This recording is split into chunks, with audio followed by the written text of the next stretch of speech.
আসসালামু আলাইকুম।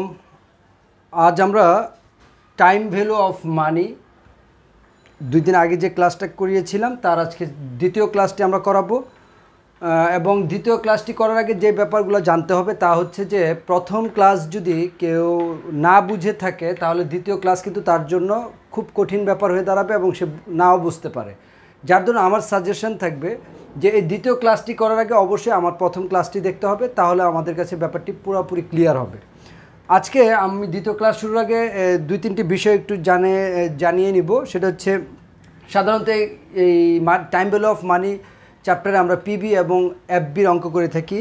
সাধারণত কোনো অঙ্কে পিবি দেওয়া থাকলে আমাদের এফবি বের করতে হয়, আর কোনো অঙ্কে এফবি দেওয়া থাকলে আমাদের পিবি বের করতে হয়। তাছাড়া পিবি এবং এফবির ক্ষেত্রে আমাদের কয়েকটা জিনিস খুব কমন, যেমন বার্ষিক বৃত্তি, অ্যানুইটির অঙ্কে পিবি, অ্যানুইটির অঙ্কে পিবি, ঋণ সিদ্ধান্ত, বিনিয়োগ, মতামত জানতে চাইলে পিবি হয়, আর এফবি এর ক্ষেত্রে এফবি হবে। শুরুতে বা শেষে থাকলে আমাদের কিছু সংযুক্ত করতে হয়, সেটা আমরা দেখাবো। প্রতি কিস্তি বা বারবার বা প্রতি শব্দ মানি হচ্ছে ওইটা অ্যানুইটির অঙ্ক হবে। বছরের চেয়ে ছোট সময় যেমন অর্ধবার্ষিক, ত্রৈমাসিক, দ্বিমাসিক, মাসিক, সাপ্তাহিক, দৈনিক, যদি অর্থাৎ বছরের চেয়ে কোনো ছোট সময় থাকলে সেখানে এম হয়। আর অ্যানুইটির অঙ্কে পিবি এবং এফবি যদি দুইটাই দেওয়া থাকে তাহলে এ হয়। আমরা প্র্যাকটিক্যালি এই অঙ্ক করতে গেলে তা আরও বেশি খেয়াল করতে পারবো। যেমন আমরা একটা অঙ্ক এখন তুলব।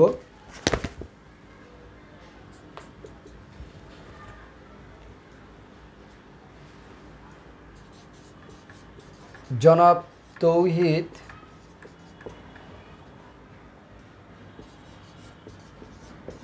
প্রতি মাসের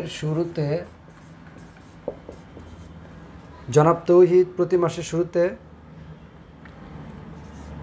তার সঞ্চয়ী হিসেবে 4,000 টাকা জমা রাখে। 4,000 টাকা জমা রাখেন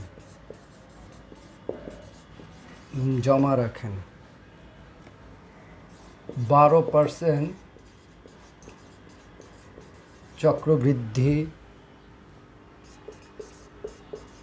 সুদের হারে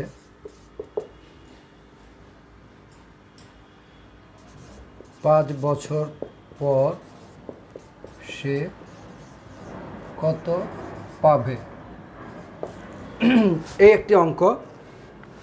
যে কোনো অঙ্ক করার ক্ষেত্রে টাইম ভ্যালু অফ মানির ক্ষেত্রে আমরা বলছি যে টাইম ভ্যালু অফ মানি এই অধ্যায়টা এরকম যে অনেক অঙ্কের সাথে কনফিউজ তৈরি করে এবং একটা দ্বিধাদ্বন্দ্ব তৈরি করে ফেলে। সেই ধরনের দ্বিধাদ্বন্দ্ব যাতে তৈরি করতে না পারে তার জন্য আমরা 2-3টি কৌশল অবলম্বন করি। এবং আমরা সবাই জানি যে এই পুরো চ্যাপ্টারে মাত্র 4টি সূত্র পড়লে আমাদের অঙ্ক হয়ে যাবে। আমি সূত্রগুলো আবার একটু দেখিয়ে দিচ্ছি যেহেতু যারা অনেকে নতুন ক্লাস করবে। PB equal to FB 1+i, বা এটাকে আমরা কেও বলি 1+k whole to the power n। I K আর একই জিনিস। আই মানে interest rate, cost of interest, আর একটা হচ্ছে রেট অফ ইন্টারেস্ট, অর্থাৎ আই কে এবং আর একই জিনিস। আরেকটা সূত্র আমাদের জানতে হয়, এই সূত্র জানার দরকার নেই, এটা শুধু একটু কৌশলের ব্যাপার। আমরা জানি এই সংখ্যাটার নিচে একটা 1 থাকে এবং আর গুণ করলে কী হবে, এফবি আর 1 গুণ করলে হবে এফবি, আর পিবি আর এটা গুণ করলে হবে সমান সমান PB 1+k whole to the power n। এটা হচ্ছে নর্মাল সূত্র। আমরা জানি যে এই চ্যাপ্টারগুলোতে মোট সূত্র প্রয়োগ হয় হচ্ছে একটা নর্মাল, একটা অ্যানুইটি। এই 4টা সূত্র আমাদের জানা থাকলে আমাদের পুরো চ্যাপ্টার সম্বন্ধে ধারণা হয়ে যাবে। পিবি অ্যানুইটির সূত্র হচ্ছে পিবি। অ্যানুইটির সূত্রের ক্ষেত্রে একটা এ আনতে হয়, একটা থার্ড ব্র্যাকেট আনতে হয়, একটা ডিভাইডেড কে আনতে হয়, একটা 1 মাইনাস আনতে হয়। তাহলে এটার ক্ষেত্রেও তাই। এফবির ক্ষেত্রে একটা এ আনতে হবে, একটা থার্ড ব্র্যাকেট আনতে হবে, একটা ডিভাইডেড কে আনতে হবে, এবং একটা, যেমন পিবির ক্ষেত্রে 1 মাইনাসটা আগে আর এফবির ক্ষেত্রে 1 মাইনাসটা পরে। তারপর যার যার সূত্র যেটা সেটা ফেলে দিব। অর্থাৎ এই পিবির ক্ষেত্রে এই এফবি বাদে বাকি সূত্রটুকু, তাহলে এফবি বাদে বাকি সূত্রটুকু উপরে 1, নিচে 1+k whole to the power n, আর এটার পিবি বাদ দিলে 1+k whole to the power n। এই 1টা না দিলে হয় গুণের ক্ষেত্রে, তবে ভাগের ক্ষেত্রে 1টা অবশ্যই দিতে হয়। মূলত এই 4টা সূত্র আমরা যদি জানি তাহলে পুরো চ্যাপ্টারটা আমাদের কাছে একেবারে পানির মতো মনে হবে এবং অন্য কোনো সূত্র আর মাথায় নিতে হবে না। অনেকেই বলে থাকে এই অর্থের সময় মূলত অনেক সূত্র মুখস্থ করতে হয়। আসলে এই 4টার বাইরে কোনো সূত্রই নেই এবং এই 4টা দিয়ে অন্য অন্য সূত্রগুলি কীভাবে আসে তা আমরা সংযুক্ত করে দেখাবো। আমরা বলছি এই 4টা সূত্রের বাইরে যদি কোনো অঙ্কের শুরুতে থাকে, শুরুতে কথাটি থাকলে 1 + k যুক্ত করতে হয়। যদি কোনো অঙ্কের শুরুতে কথাটি থাকে তাহলে ওই সূত্রের সাথে 1 + k যুক্ত করতে হয়, এরকম ওইটার মধ্যে থাকবে। আর যদি কোনো অঙ্কে বছরের চেয়ে ছোটো সময় আসে, বছরের চেয়ে ছোটো সময় মানে 1 বছরের চেয়ে ছোটো সময় অর্ধবার্ষিক বা অর্ধ বছর, ষান্মাসিক, ত্রৈমাসিক, মাসিক, সাপ্তাহিক, দৈনিক সবই তো বছরের চেয়ে ছোটো। এই বছরের চেয়ে ছোটো সময় আসলে সে অঙ্কগুলোর মধ্যে m আনতে হয়। mটা সবসময় k/m, k এর নিচে m সবসময় k এর নিচে ভাগ হয়, n এর সাথে গুণ হয়। যত k থাকবে সেগুলোর নিচে ভাগ হবে, n এর সাথে গুণ হবে। সেটা আমাদের প্রথম লেকচারটা শুনলেই ক্লিয়ার হবে। আর কোনো সূত্র মুখস্থ করার প্রয়োজন। এখন আমরা মূল অঙ্কে চলে যাচ্ছি। তাহলে এখানে আমরা যে অঙ্কটা পড়লাম সে অঙ্কে বলা হচ্ছে যে কি চাওয়া হয়েছে। আমাদের যে কোনো অঙ্ক করার ক্ষেত্রে প্রথমেই দেখতে হবে চাওয়া হয়েছে কি। এখানে চাওয়া হয়েছে কি 5 বছর পর সে কত পাবে। তার মানে আমরা বুঝতে পারছি এটা FBর অঙ্ক। FB অঙ্ক এটা বুঝে ফেললাম, কিন্তু এটা FBর নর্মাল সূত্র হবে। ওই যে 4টা সূত্রের মধ্যে নর্মাল একটা ছিল, অ্যানুইটির একটা ছিল। উপরেরটা নর্মাল, নিচেরটা অ্যানুইটি ছিল। এখন কি নর্মাল হবে না অ্যানুইটি হবে? অবশ্যই নর্মাল বা অ্যানুইটির মধ্যে প্রথম যে পার্থক্যটা তৈরি করে ইচ অর এভরি, অর্থাৎ প্রতি। যদি কোথাও প্রতি শব্দটি থাকে তাহলে আমরা মনে করব সেই অঙ্কটি হচ্ছে অ্যানুইটির অঙ্ক। তাহলে প্রতি শব্দটি থাকলে এটা কিসের অঙ্ক? অ্যানুইটির অঙ্ক। তাহলে আমি অ্যানুইটির সূত্রটা আগে ফেলে দিব। এখানে প্রথমে হবে a, আমরা জানি যে অ্যানুইটির সূত্র ডিভাইডেড k, তারপরে কি করতে হয় একটা -1, যেহেতু FB এখানে -1 পরে, আর PB হলে -1টা আগে হতো। এবং ওই সূত্র যেটা 1 + k whole to the power n। তার মানে এটা আমাদের অ্যানুইটির সূত্র পড়লে। এখন আমাদের আরও 2টা জিনিস দেখার বিষয় আছে। এই সূত্র প্রয়োগ করার পর আমরা আর 2টা জিনিস দেখব। প্রথম দেখব নর্মাল অ্যানুইটি 1, দ্বিতীয় নম্বরে দেখব এই অঙ্কের কোথাও বছরের চেয়ে ছোট সময়। তার আগে আমরা দেখব এই অঙ্কের কোথাও শুরুতে শব্দটি আছে কিনা। শুরু, বিগিনিং বা শুরুতে শব্দটি থাকলে আমাদের খুঁজে নিতে হবে জনাব তৌহিদ প্রতি মাসের শুরুতে। এই যে শুরুতে শব্দটি যদি থাকে তাহলে সে অঙ্কে নতুন করে আর কি যুক্ত করতে হয়? 1 + k যুক্ত করতে হয়। অনেকে কে এর জায়গাটা প্যাচ লাগিয়ে ফেলে, কে তারপর আই তারপরে আর, একই জিনিস। কে মানে কস্ট অফ ইন্টারেস্ট, যেটা এটা হচ্ছে ইন্টারেস্ট রেট, আর এটা রেট অফ ইন্টারেস্ট, সেম জিনিস। তাহলে আমাদের প্রথমেই দেখতে হবে শুরুতে শব্দটি আছে, এবং লাস্ট যেটা আমাদের যাচাই করতে হবে এই অঙ্কের কোথাও বছরের চেয়ে ছোট সময় আছে কিনা। বছরের চেয়ে ছোট সময় আছে কিনা দেখেন, জনাব তৌহিদ প্রতি, এই যে মাসের, এই যে মাস হচ্ছে বছরের চেয়ে ছোট। মাস বছরের চেয়ে ছোট না, সেই জন্য যদি কোনো অঙ্কে বছরের চেয়ে ছোট সময় থাকে তবে সে অঙ্কের মধ্যে m আনতে হয়। সে অঙ্কে কি আনতে হয়? m। m কোথায় বসে? k এর নিচে m বসে। যত k থাকবে সকল k এর নিচে m বসবে, মানে k/m। আর যত n থাকবে n এর সাথে m গুণ করতে হয়। হয়ে গেল অঙ্কটা। তাহলে এখানে আমাদের এ মানে কি? মান্থলি কিস্তি যেটা আমরা দিই, যেটা প্রতি মাসে দিই। এ মানে ইনস্টলমেন্ট বা অ্যামাউন্ট যেটা আমরা দিচ্ছি প্রতি মাসে। কত দিচ্ছি? 4000। তাহলে এখানে এ হবে 4000। তারপরে 1 + k কত? এখানে কে মানে এই যে 12%। এই 12%কে 0.12 বা 12 লেখা যায়, কারণ 12% মানে হচ্ছে 12/100। এটাকে ভাগ করলে হয় 0.12। সহজে বোঝার জন্য আমরা বলে থাকি 2 সংখ্যা থাকলে, যেমন 1 2, এই যে 2টা সংখ্যা, 1টা 2টা, ডাবল ডিজিট থাকলে পয়েন্টটা শুধু এই পার্সেন্টের পয়েন্টটা উঠাই দিলে শুধু পয়েন্টটা আগে দিতে হয়। আর যদি এক সংখ্যা থাকে, যেমন 9, এটা একটা সংখ্যা, এখানে একটা 2টা সংখ্যা, এখানে একটা সংখ্যা, এক সংখ্যা থাকলে তার আগে একটা শূন্য দিয়ে পরে পয়েন্ট বসাইতে হয়, কারণ ভাগ করাতে এত সময় আমরা হয়তো বা পাবো না। এটা একটা সহজ পদ্ধতি। তাহলে আমরা যা করব তা হচ্ছে 0.12 পর m কত ছিল? m মানে হচ্ছে বছরে কয়বার দিতে হয়। প্রতি মাসে যদি দেয় তাহলে বছরে কয়বার দিতে হয়? 12 বার। তো সে 12 আমরা দিলাম, প্লাস 1 + k এই ব্র্যাকেট দিলাম, n মানে হচ্ছে আমার 5 মানে নাম্বার অফ ইয়ার, এটা 5 × m মানে 12 ডিভাইডেড k মানে 0.12 ডিভাইডেড 12, এই ব্র্যাকেট ক্লোজ। এখানে -1 এর জায়গায় -1, 1 + 0.12 ডিভাইডেড 12 ব্র্যাকেট ক্লোজ। তাহলে আমার এখানে ক্যালকুলেশন করলে যে ক্যালকুলেশনের উত্তরটা আমি দিয়ে দিচ্ছি, 3,29,946 টাকা আসবে। উত্তরটা কি আসবে?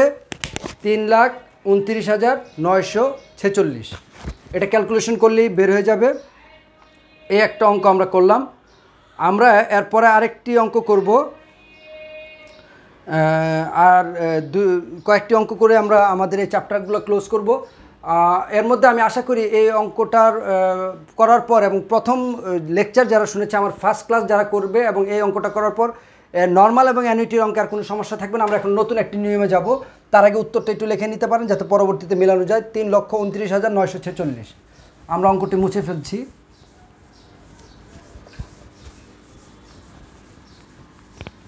উত্তরটা হবে 3,29,946। এই অঙ্কটার উত্তর 3,29,946। আমরা এখন নতুন একটি অঙ্কে যাব। এই অঙ্কটার নাম হচ্ছে একটা ডিফারেন্ট অঙ্ক। 10% সুদের হারে 1 লক্ষ টাকা কত সময়ে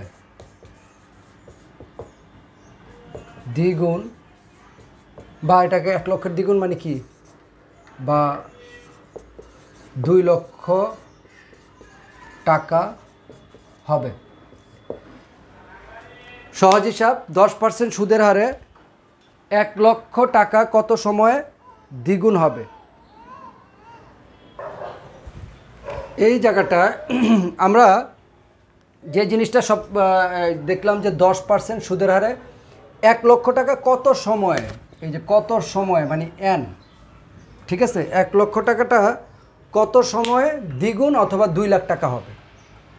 তার মানে এটা আমরা বুঝতেছি যে 1 লক্ষ টাকা, এখানে প্রতি শব্দটি নাই, এখানে বছরের চেয়ে ছোটো সময় নাই, এখানে সময়ই চাওয়া হয়েছে এবং এখানে শুরুতে সময়টি নাই, যার জন্য আমাদের সূত্রটা হবে কত সময়ে দ্বিগুণ হবে। তার মানে এফবি নর্মাল সূত্র। জেনারেলি এই সূত্রগুলো নর্মালি হয়ে থাকে। FB equal to PB 1 + k whole to the power n। এখানে n চাওয়া হয়েছে। এফবি কত? ভবিষ্যতে টাকাটা হবে 2 লাখ, 2 লাখ লিখলাম। পিবি কত? বর্তমান টাকাটা আছে 1 লাখ, 1 লাখ লিখলাম। 1 + k কত? k আছে এখানে 10%, 0.10 n চাওয়া হয়েছে। এই ধরনের অঙ্কগুলো আমরা জেনারেলি প্রথমে আর গুণন করে নিব।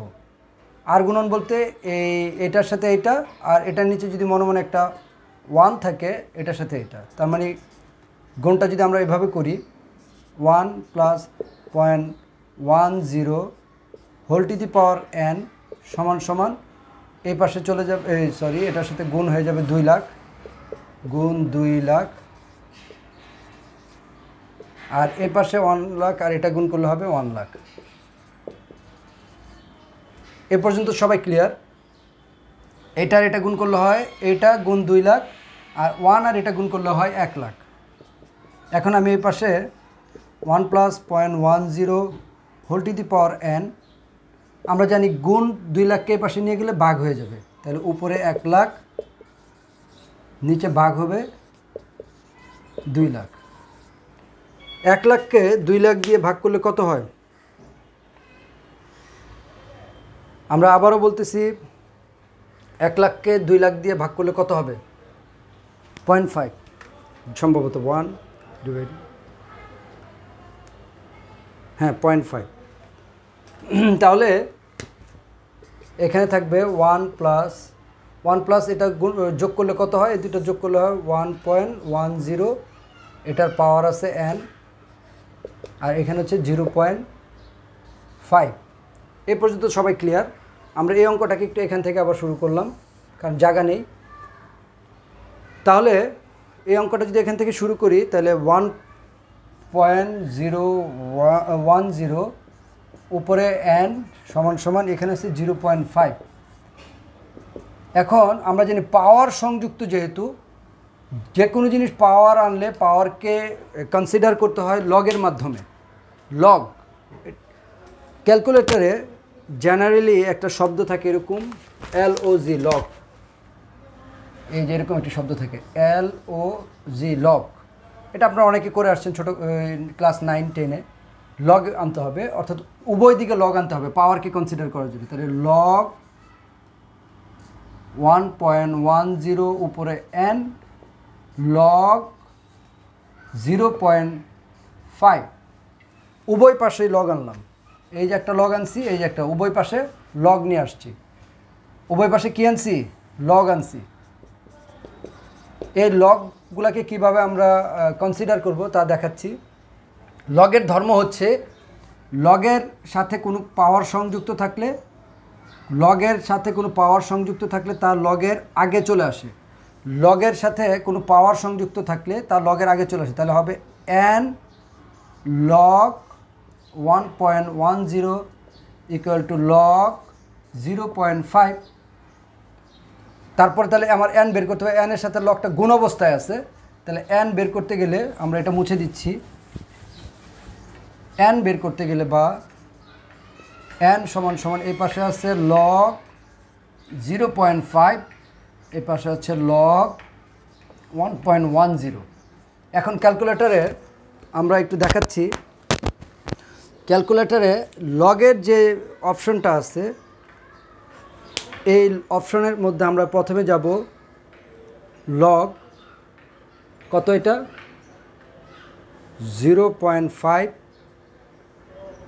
আমরা আবার দেখাচ্ছি ক্যালকুলেটরে যে লগ অপশন আছে, লগ 0.5 ডিভাইডেড লগ, এই লগ 1.10 ভাগ করলে হয় 1.0820। অথবা আরেকভাবে করা যায়, আমরা যদি করতে চাই তাহলে এখানে হবে লগ 0.5-এর মান বের করব। এই যে লগ, এটার মান হচ্ছে যে মানটা, সেটা আমি বোঝাচ্ছি, একটু মুছে নিচ্ছি। অঙ্কটির আমরা প্রথমে সূত্রতে একটি ভুল করেছিলাম, এটা হবে পিবি, তাহলে পুরো সূত্রটা একটু চেঞ্জ হবে। এফবি সূত্রটাই ভুল হয়ে গিয়েছিল, আমি আবার অঙ্কটা একটু করাচ্ছি, মানে উল্টা করে ফেলেছি আমরা, যার দরুন এই প্রবলেমটা ক্রিয়েট হয়েছে। এটা হবে, আমরা জানি এফবি সূত্র হচ্ছে FB equal to PV 1 plus K whole to the power n। এখানে এফবি হচ্ছে কত, 2 লাখ, পিবি হচ্ছে 1 lakh, 1 plus K whole to the power n মানে হচ্ছে 1 প্লাস কে বলতে কে এর মানটা আমরা বসাই দিচ্ছি 0.10, আর n এর মান হচ্ছে কত সময়, n আমাদের বের করতে হবে। তাহলে আমরা যদি, যেহেতু নাম্বারিংয়ের ক্ষেত্রে আমাদের এটাকে আগে নিয়ে আসতে হবে, 1 lakh 1.10 n equal to 2 lakh, তাহলে কি হবে 1.10 এই nকে আমরা রাখলাম 2 লাখ ডিভাইডেড 1 লাখ, কত হয় 1.10 n ইকুয়াল টু 2। আমরা এখন এই পাওয়ার কনসিডার করার জন্য আমরা উভয় পক্ষে লগ আনবো, LOG log 1.10 power n equal to log 2। এই পাশ থেকে আমরা অঙ্ক করবো। এই জিনিসটা আমরা উল্টা করে লিখেছিলাম, যার দরুন মাইনাস ফিগার আসতেছিল। তাহলে আমরা জানি লগ আনার পর এই পাওয়ারটা, এই যে পাওয়ার যেটা n থাকে, এটা লগের সামনে চলে আসে, এরকমভাবে হবে লগ আনার পর n log 1.10 equal to log 2, অর্থাৎ পাওয়ারটা লগ আনা হলে পাওয়ারটা লগের সামনে চলে আসে, লগের সাথে গুণ অবস্থায় এসে সামনে চলে আসে। তাহলে আমরা পরের লাইনে কি করব, এই এনটাকে রেখে এই পাশে লগ 2 ডিভাইডেড লগ 1.10। এখন আমরা ক্যালকুলেটরে চলে যাব।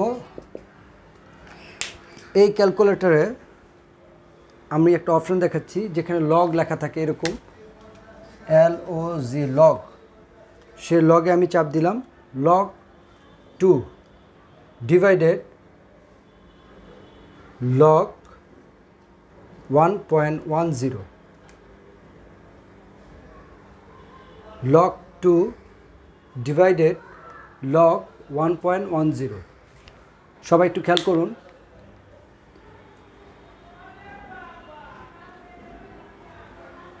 এখানে আমাদের এই পাওয়ারটা লগের ক্ষেত্রে অ্যাসেসমেন্ট করার ক্ষেত্রে আমরা যে পাওয়ারটা ব্যবহার করেছি,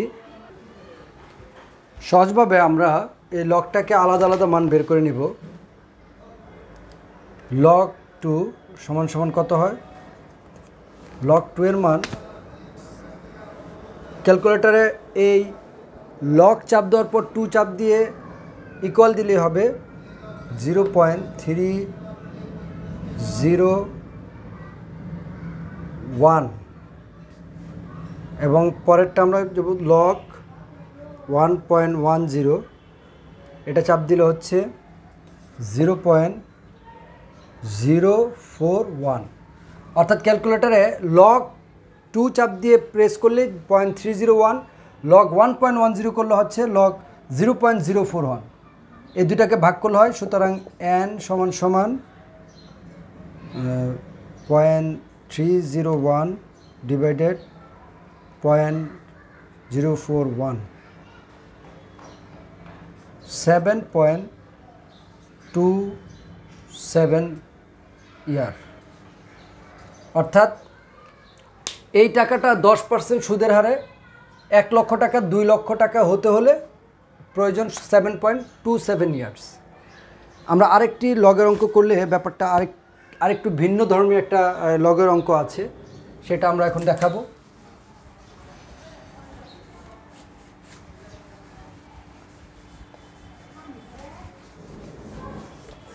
তার আগে আমরা এই অঙ্কটা করার ক্ষেত্রে একটা নতুন চিহ্ন ব্যবহার হবে, যে চিহ্নটা আমি হাতের ডান দিকে আগেই দিয়ে রেখেছি।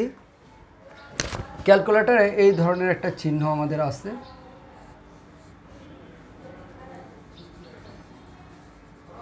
এই চিহ্নটা একটু খেয়াল করবা। এই চিহ্নটা এখন আমাদের লাগবে।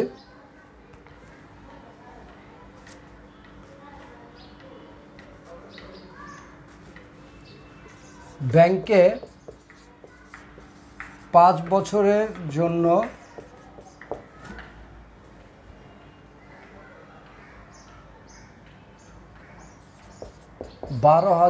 টাকা সঞ্চয় করে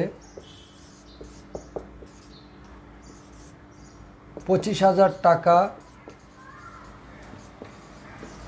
ফেরত পেল, ব্যাংকের সুদের হার কত? তাহলে সুদের হার কত, বা তাহলে ব্যাংকের সুদের হার কত?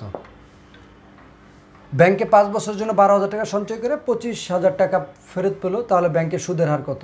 এটা পিবি বা এফবি যে কোনো একটা সূত্র দিয়ে করলেই হবে, একই রকম উত্তর আসবে।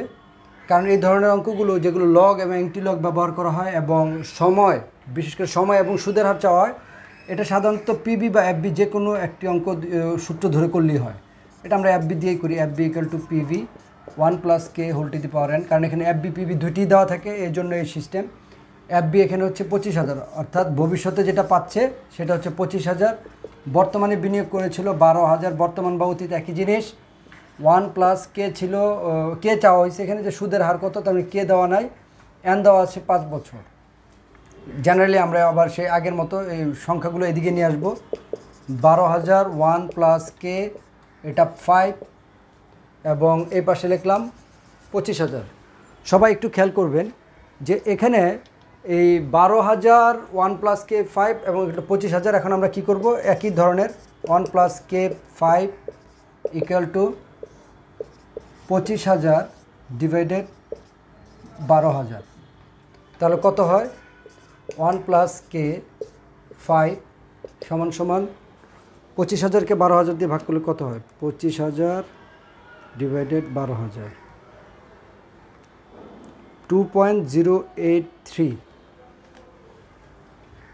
2.083 এই অঙ্কটা আমরা এই পাশে নিয়ে চলে যাব। 1 plus K whole to the power 5 equal to 2.083। এখন আমরা পুনরায় কি করতে পারি, লগ আনতে পারি। কিন্তু যে অঙ্কগুলোতে সুদের হার বের করা হয়, সেটা লগ এনেও করা যায়, সরাসরি পাওয়ার দিয়েও করা যায়। এই একটা চিহ্ন ব্যবহার করে করা যায়, লগ এনেও করা যায়, সরাসরি এই চিহ্ন ব্যবহার করে করা যায়। তবে এই চিহ্ন ব্যবহার করে করাটাই সহজ। আমি আজকে এই চিহ্ন ব্যবহার করে দিয়ে করছি। 1 plus K whole to the power 5 আর এখানে ছিল 2.083। আমি যদি উভয় পক্ষে আমি সরাসরি নিয়ে যাচ্ছি, এই চিহ্নটার মধ্যে নিয়ে যাচ্ছি, 1 plus K whole to the power 5 2.083। অর্থাৎ এই পাওয়ার 5কে কাটানোর জন্য আমরা √5 এনেছি। আর আমরা জানি এই ধরনের অঙ্কের ক্ষেত্রে বা যে কোনো বীজগণিতিক নিয়ম হচ্ছে, আমি ইচ্ছা করলে এক পাশে একটা জিনিস আনতে পারবো না, যেটাই আনবো সেটা উভয় পাশে নিতে পারবো। যেমন আমি যদি চাই এই পাশে প্লাস 100 যোগ করব, তাহলে অবশ্যই এই পাশে আবার প্লাস 100 যোগ করতে হবে। তাহলে প্লাস 100 আর এখানে এটা নিয়ে গেলে প্লাসে মাইনাসে কাটা হয়ে এটা 0 হয়ে যাবে। এই জন্য যখন বীজগণিতিকভাবে কোনো কিছু যুক্ত করা হয়, তখন একদিকে যোগ করলে হবে না, এই যুক্তটা করতে হবে উভয় দিকে।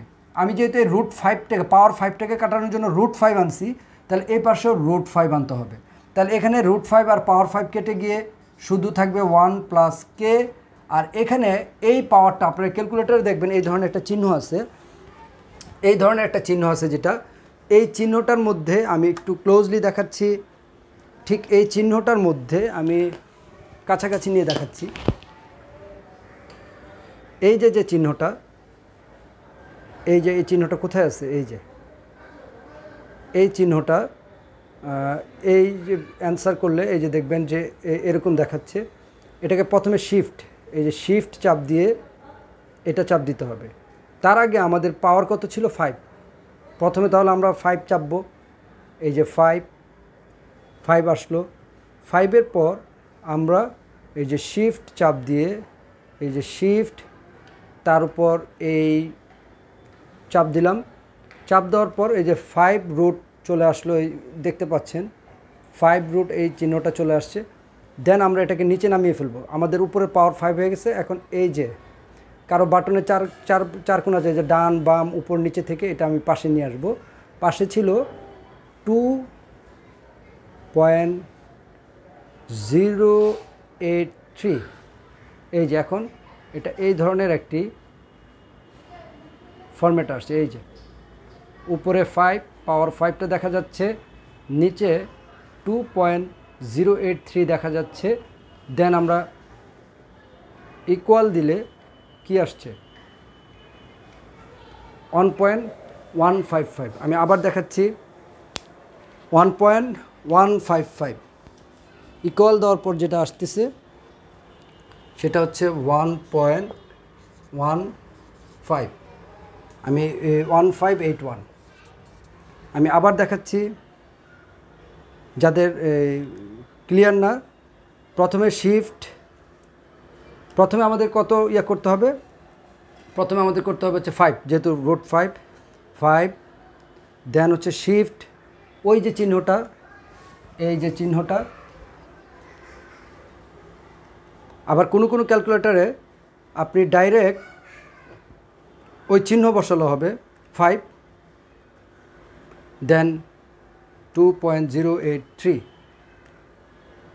আমি আবার দেখাচ্ছি, ক্লোজলি নিয়ে দেখাচ্ছি, যাতে ক্যালকুলেটর 2 ধরনের হতেই পারে। তবে সেক্ষেত্রে এই যে ক্যালকুলেটরে এই যে চিহ্নটা, এই যে চিহ্ন যেটা, এই যে ওই যে আমি বোর্ডের উপর যে চিহ্নটা দিয়েছি এই চিহ্নটা কিন্তু এটাকে প্রথমে শিফট চাপ দিব, তারপর আমি এই চিহ্নটা চাপ দিব, এই যে এই ধরনের একটা চিহ্ন আসছে, যেহেতু 5 রুট, এই যে আমি 5 চাপ দিলাম, উপরে 5 চলে আসছে, 5 চলে আসছে। দেন আমি এই ডান বাম উপরে নিচে যে ইয়াটা আছে, ডান দিকে চাপ দিলে এটা নিচে নেমে যাবে। নিচে নেমে যাওয়ার পর আমি 2.083 দেখেন এই চিহ্নটা বসানোর পর যে চেহারাটা আসছে উপরে 5, 2.083। আমার একটু ঘোলা, খুব বেশি ক্লিয়ার দেখা যাচ্ছে না। তারপরে ইকুয়াল চাপ দিলে কি আসতেছে 1.1581, আমরা সেটা বসিয়েছি 1.1581। দেন কে সমান সমান 1.1581 বিয়োগ 1, সুতরাং বা আরেকটা আমরা লাইন করব, কে সমান সমান 0.1581। আমরা জানি এটাকে আবার কে সমান সমান এই 0.1581 মানে গুণ 100 দিয়ে করলে 15.81, তখন এটাকে পার্সেন্ট চিহ্ন দিতে হবে। কোনো কিছু গুণ 100 দিয়ে করলে এটা দিলে উত্তর হয়ে যাবে, তবে গুণ 100 করলে তখন সেটা সাথে পার্সেন্ট চিহ্ন দিতে হয়। না বুঝলে আমাকে কমেন্টস করবেন, আমি সেগুলোতে জবাব দেওয়ার চেষ্টা করব এবং আরও সহজে বোঝানোর চেষ্টা করব। আমরা এখন এই চ্যাপ্টারের শেষ একটি অঙ্ক করব, শেষ নিয়ম। সেই অঙ্কটা, এই উত্তরটা, চিহ্নটা মনে রাখতে হবে। এই চিহ্নটা আমি আলাদা রেখে দিলাম। এই চিহ্নটা মূলত এই √5 ক্ষেত্রে ব্যবহার করা হয়, অর্থাৎ প্রথমে শিফট বাটন চাপ দিয়ে পরে এই চিহ্নটা চাপ দিতে হবে, পরে 5 যে বাটন সেটা চাপ দিতে হবে। তারপরে এই যে কোনো জায়গায় এরকম দেওয়া থাকে,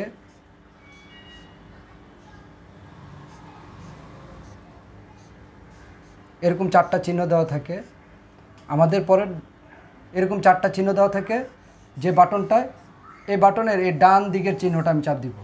ডান দিকের চিহ্নটা চাপ দিলে এই তখন প্রথমে 5 লেখার পর এই উপরে 5 বসে যাবে। এই 5টা দেওয়ার পর আমি একটু দেখাচ্ছি প্র্যাকটিক্যালি। শিফট দেওয়ার পর 5 দেওয়ার পর এখানে এরকম একটা আসবে, এরকম একটা চিহ্ন আসবে। যখন আপনি 5 চাপ দিবেন তখন এখানে 5 চলে যাবে, এই জায়গাটায় 5 চলে যাবে। যখন আবার ডান দিকে চাপ দিবেন তখন এটা নিচে চলে যাবে। নিচে চলে গেলে এটার পরে 2.083 দিলে, তারপরে ইকুয়াল চিহ্ন দিলে, এই ইকুয়াল চিহ্ন দিলে তখন দেখবেন এটা 1.1583 এরকম একটা সংখ্যা চলে আসবে। আমি আশা করি এখন অনেকেই এই জিনিসটা বুঝে যাবেন। আমরা অঙ্কটা মুছে দিয়ে আমরা শেষ অঙ্কের দিকে চলে যাব।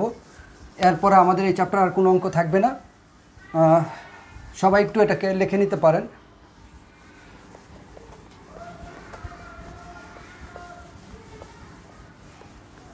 আমরা এখন এই চ্যাপ্টারের যে একেবারে সর্বশেষ অঙ্ক, যেটা ঋণ পরিশোধকরণ তালিকা, সে একটি অঙ্কে চলে যাব। অঙ্কটি হচ্ছে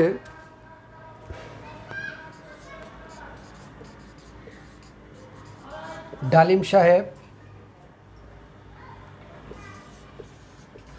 ব্যবসার জন্য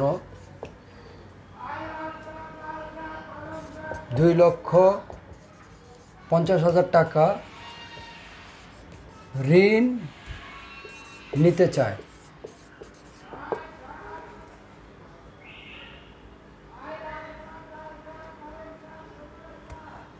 ব্যাংক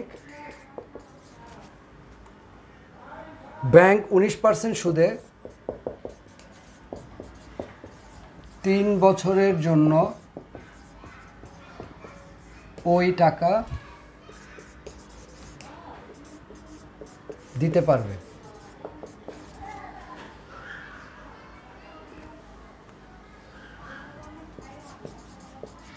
ডালিম সাহেব বার্ষিক কিস্তিতে ঋণ পরিশোধ করলে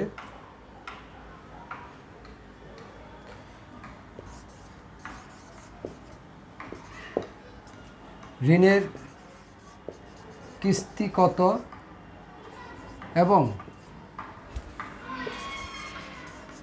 ঋণ পরিশোধ করণ তালিকা তৈরি করো। ভেরি ইম্পর্ট্যান্ট একটি ম্যাথ, যেটা প্রায় সময় আমাদের বিভিন্ন বোর্ডে এসে থাকে। সেই ম্যাথটা করার ক্ষেত্রে প্রথমেই দেখুন, এখানে যে জিনিসটা দেখতে হবে, ডালিম সাহেব ব্যবসার জন্য কত টাকা ইয়ে করছে, 2,50,000 টাকা ঋণ নিচ্ছে এবং 2,50,000 টাকা ঋণ নিতে চাইলে সে তাকে ব্যাংক এটা 3 বছরের জন্য দিতে চাচ্ছে বা দিতে পারবে। এখন কথা হচ্ছে যে ব্যাংক এই টাকাটা 3 বছর নেওয়ার পর ব্যাংকের কিস্তি কত দিতে হবে এবং এখানে ঋণ পরিশোধকরণ তালিকাটা কি হবে। এই ঋণ পরিশোধকরণ তালিকাটা আমরা এখন করব। তার আগে আমরা দেখব এই অঙ্কটা কি পিবি না এফবি। আমরা আগেই বলেছিলাম, কোথাও যদি ঋণের কথা উল্লেখ থাকে, কিস্তির কথা উল্লেখ থাকে, ঋণ পরিশোধের কথা উল্লেখ থাকে, ঋণ নেওয়ার পরই মূলত পরিশোধের বিষয় আসে। আমি ঋণ না নিয়ে কখনো কিস্তি দেই না, তার মানে এটা অতীতের ঘটনা। আমি আগে ঋণ নিয়ে ফেলছি বা ঋণ নিব তারপর কিস্তি দিব, এই ধরনের ঘটনাগুলোতে সব সময় পিবি হবে। এই ধরনের ঘটনা সবসময় ঋণ কিস্তি যেখানে আসবে সেখানে পিবি হবে। তাহলে পিবি লিখলাম। পিবি লেখার পর এটা কি নর্মাল না অ্যানুইটি? অবশ্যই কিস্তি উল্লেখ আছে। আমরা জানি প্রতি অথবা কিস্তি যদি কোথাও উল্লেখ থাকে তবে সেখানে অ্যানুইটি সূত্র হবে। তাহলে পিবি অ্যানুইটি সূত্র কি? A third bracket divided K 1 minus 1 divided 1 plus K whole to the power N. এখন আমার দেখতে হবে এই অঙ্কের কোথাও শুরুতে শব্দটি আছে কিনা। প্রথমে আমরা চেক করব শুরুতে শব্দটি আছে কিনা। ডালিম সাহেব ব্যবসার জন্য 2,50,000 টাকা ঋণ নিতে চায়। ব্যাংক 19% সুদে 3 বছরের জন্য ওই টাকা দিতে পারবে। ডালিম সাহেব বার্ষিক কিস্তিতে ঋণ পরিশোধ করলে ঋণের কিস্তি কত এবং ঋণ পরিশোধকরণ তালিকা তৈরি করো। কোথাও শুরুতে শব্দটি নাই। শুরুতে শব্দটি না থাকার কারণে 1 প্লাস কে যেটা, এটা হবে না। যদি শুরুতে শব্দটি থাকতো তাহলে 1 প্লাস কে হতো, যেহেতু নাই এটা হবে না, মুছে ফেললাম। তারপরে দেখতে হবে বছরের চেয়ে ছোটো সময় আছে কিনা। কোথাও বছরের চেয়ে ছোটো সময় আছে কিনা দেখতে হবে। একটু চেক করি আমরা। ব্যাংক 19% সুদে 3 বছর, এই যে বছর আছে, বছরের চেয়ে ছোটো সময় নাই। টাকা দিতে চায় ডালিম সাহেব বার্ষিক, এটাও বছরের চেয়ে ছোটো না। কিস্তিতে ঋণ পরিশোধ করবে, তার মানে বছরের চেয়ে ছোটো সময় নাই, যার দরুন কি হবে না, এই এম হবে না। যদি বছরের চেয়ে ছোটো সময় থাকতো তাহলে প্রত্যেকটা কে এর নিচে এম হতো, এনের সাথে এম গুণ হতো। তার মানে সূত্র এইটা। এখন আমাদের কি বের করতে হবে? জেনারেলি ঋণের কিস্তি মানে এ বের করতে বলা হয়েছে, যে এখানে এ কত। তাহলে পিবি দেওয়া আছে 2,50,000 টাকা, 2,50,000। এ বের করতে হবে 1 মাইনাস, বাংলায় লিখলাম 1 মাইনাস 1 ডিভাইডেড 1 প্লাস কে দেওয়া আছে 0.19, তার উপর পাওয়ার দেওয়া আছে কত, বছর 3 ব্র্যাকেট ক্লোজ ডিভাইডেড নিচে দেওয়া আছে আবার 0.19। এটা ক্যালকুলেশন করলে মানে এটা তো এইদিকে 2,50,000 আছে, আমি একটু জাস্ট আবার একটু সহজ করে দিচ্ছি। 2,50,000 এখানে এ, এটার সাথে ক্যালকুলেশন করলে কত হবে আমরা একটু ক্যালকুলেশন করে নিচ্ছি। প্রথম আমরা 1.19 এটার উপর পাওয়ার 3, মানে ফার্স্ট ব্র্যাকেটের কাজটা আগে আমরা করছি। এটার উপর হচ্ছে পাওয়ার 3, 1.19 এবং ক্যালকুলেটরের সব মুছে গেছে যার কারণে বোঝা যাচ্ছে না, আমি একটু করছি। এই যে পাওয়ার 1.19 পাওয়ার 1.19 পাওয়ার 3, 1.685। এখানে এতটুকু এই 1 যোগ এটা করার পর এতটুকু করার পর আসে, এই এতটুকু করার পর আসতেছে 1.685, মানে 1 মাইনাস 1 ডিভাইডেড 1.685 ডিভাইডেড 0.19 ছোট করে করতেছি আমি। তাহলে ওয়ান ডিভাইডেড ওই 1.685 করলে হয় 0.59। তার মানে আমরা এদিকে অঙ্কটা করছি, এদিকে থাকবে হচ্ছে 2,50,000 সমান সমান 1 মাইনাস 0.593 0.593 ডিভাইডেড 0.19। তাহলে আমরা ওটা করি 1 মাইনাস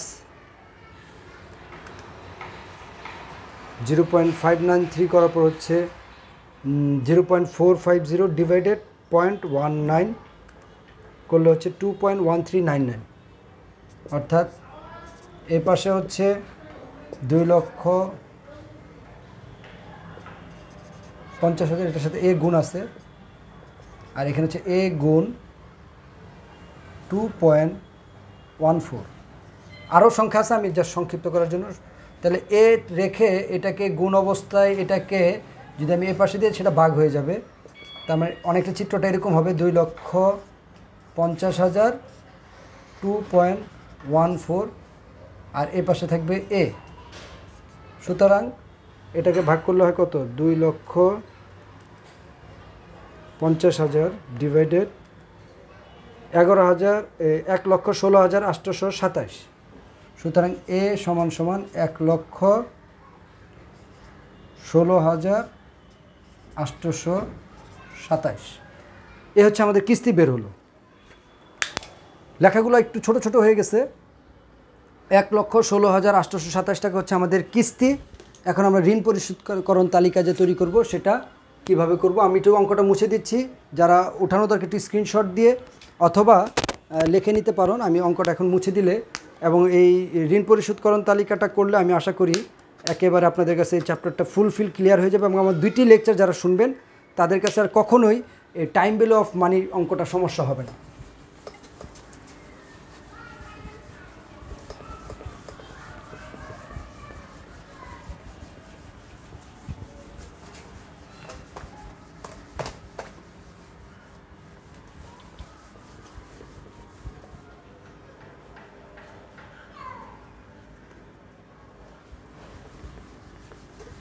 কালো কালো হয়ে গেছে বোর্ডটা। আমি এখন ঋণ পরিশোধকরণ তালিকাটা তৈরি করব, দেন আমাদের এই চ্যাপ্টার শেষ হয়ে যাবে। ঋণ পরিশোধকরণ তালিকায় প্রথমে ক্রমিক, পরে হচ্ছে এটা আমার নিজের ভাষায় আমি লিখতেছি, ঋণের শুরু বা প্রারম্ভিক লেখে কেউ, তারপরে হচ্ছে কিস্তির পরিমাণ, তারপরে হচ্ছে সুদের পরিমাণ,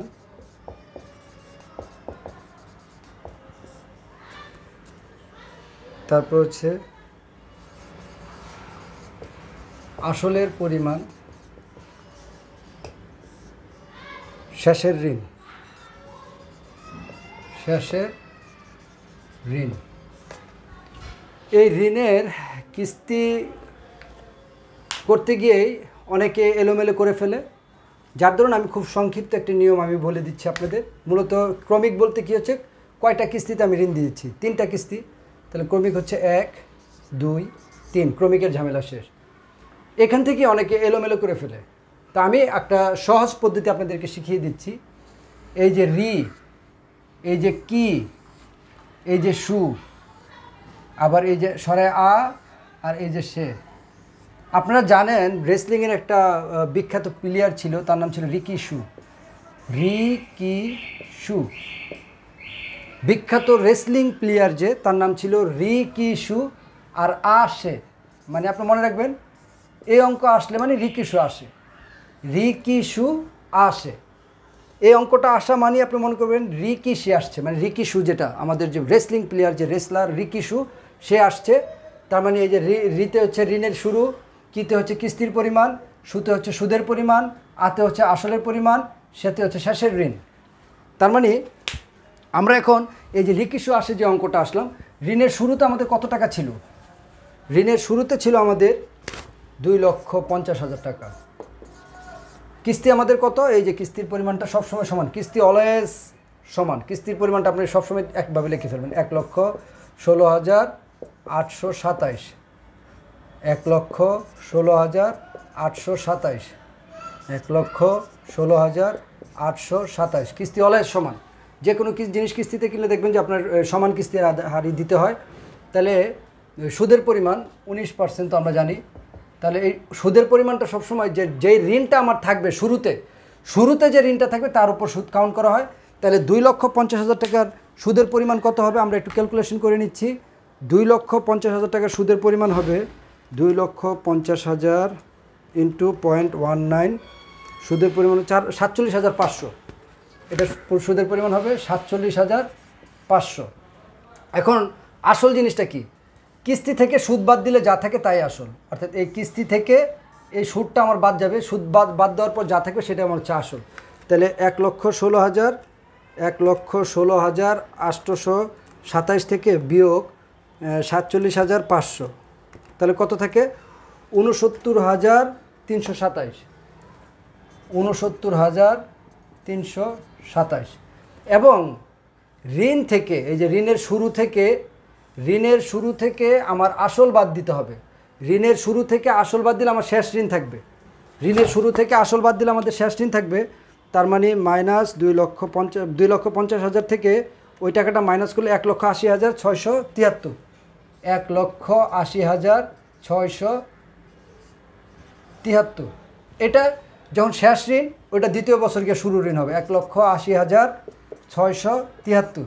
এখন এই যে সুদের পরিমাণ যেটা আমাদের কাউন্ট করতে হয় দ্বিতীয় ধাপে, এটা কিন্তু এখন আর এই টাকার উপর কাউন্ট হবে না, এটা হবে এই 1,80,673 টাকার উপর ইন্টু 0.19। কত হয় সেটা? 34,327 টাকা, 34,327 টাকা। এখন আমার এই আসল থেকে, অর্থাৎ এই টাকাটা থেকে এই যে আমার সুদের পরিমাণ বাদ গেলে যা থাকবে সেটা কি? আসল। তার মানে 1,80,673 বিয়োগ 34,327, এটা হচ্ছে আমার 1,46,346 টাকা। অর্থাৎ আবার আমরা বিয়োগ করছি, সরি, এই কিস্তি থেকে, আগে তো আমাদের কিস্তি থেকে যেতে হবে। কিস্তি থেকে সুদ বাদ দিলে যা থাকবে সেটা হচ্ছে আসল। তার মানে 1,16,827 বিয়োগ 34,327, 82,500। তার মানে আমার কিস্তি দেওয়া হয়েছে, দ্বিতীয় ধাপে আসল দেওয়া হয়েছে 82,500। এখন এই 82,500 টাকা থেকে আমার এই যে এটা বাদ যাবে, অর্থাৎ এই ঋণের শুরু থেকে 82,500 টাকা বাদ যাবে। 1,80,673 বিয়োগ 82,500, তাহলে থাকবে কত? 98,178, 98,178। এটা আবার এখানে গিয়ে শুরুর ঋণ হবে 98,178। এই 98,178 টাকার 19% সুদ কত হবে? 0.19, 18,652, 18,652। এখন 1,16,000 থেকে 1,16,827 বিয়োগ 18,652, 18,652 বিয়োগ দিলে হয় 98,178, 98,176 হয়। এই 2 টাকার ডিফারেন্স হতে পারে, অর্থাৎ আমার কাছে 98,178 টাকা আছে। 98,178 টাকা আমি একটু 2 টাকা বাড়ায়, 2-3 টাকা বা 5 টাকা বাড়ায় কমায় লেখান, যেহেতু আমরা কী বলে দশমিকের অঙ্ক বাড়ায় কমে ধরেছে, এই জন্য 2 টাকা ডিফারেন্স হয়েছে।